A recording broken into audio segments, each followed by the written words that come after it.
Houston, Texas originally. In my late teens, I started studying ballet and moved to New York a couple of years later to Manhattan to pursue a dance career.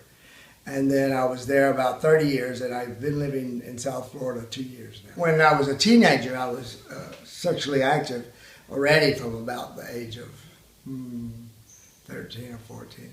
And I was having sex with boys and girls. And at one point, a friend of mine down the street, a girl, got pregnant. And so we got married at 17. And our son was born. We stayed together about 2 years.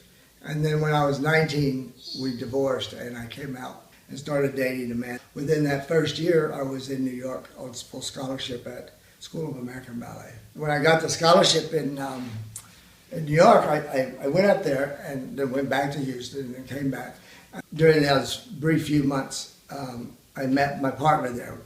He's an international lawyer, and he supported the arts, so we started dating, but he was back and forth to Europe a lot. And the following summer, I got a scholarship back at School of American Ballet, as well as San Francisco Ballet. So I spent a year and a half in San Francisco Ballet as an apprentice and studying, and then I left back to New York and got into Joffrey Ballet. And then in '82, we were on a world tour, and at the end of the tour, the last night of the performances, I injured my knee on stage. So the next day, my career was over. I was in Fire Island, and it was in '83 or '4 or something.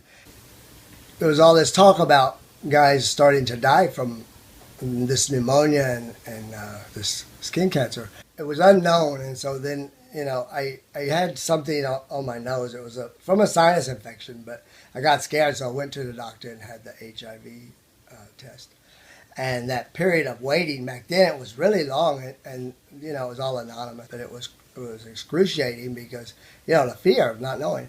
But then when finally my doctor called me, it was positive. And at that time, there weren't really the drugs there are now. It was AZT, and I chose not to take that. My intuition told me that it was worse for me than waiting it out, see what they found out. Started going to the American Southwest and studying American Indian herbal remedies, and in New York I was doing a lot of body work and with Louise Hay, the Heal Your Life, that book, visualization and meditation. So that's the route I took.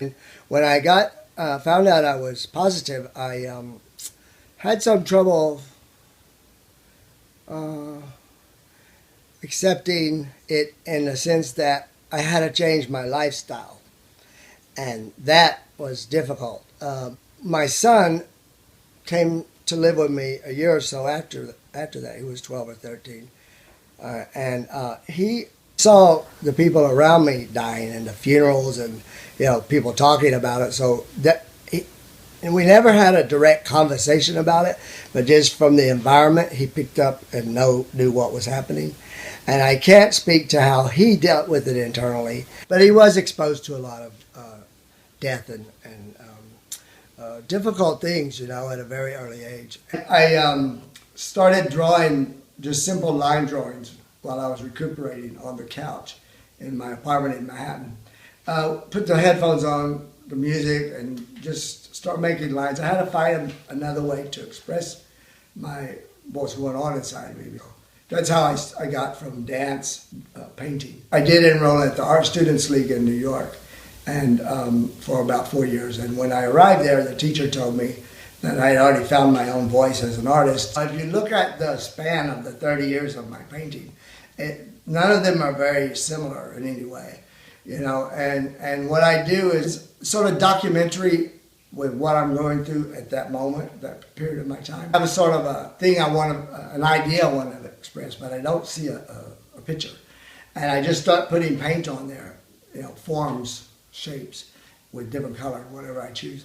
And then I let that tell me what to do next. And then the painting builds up out of there. It's very abstract. It's definitely non-figurative realism. Once in a while I would write Just they're little vignettes of things I've experienced growing up and through my life. But now I'm beginning to merge the painting with those and tell stories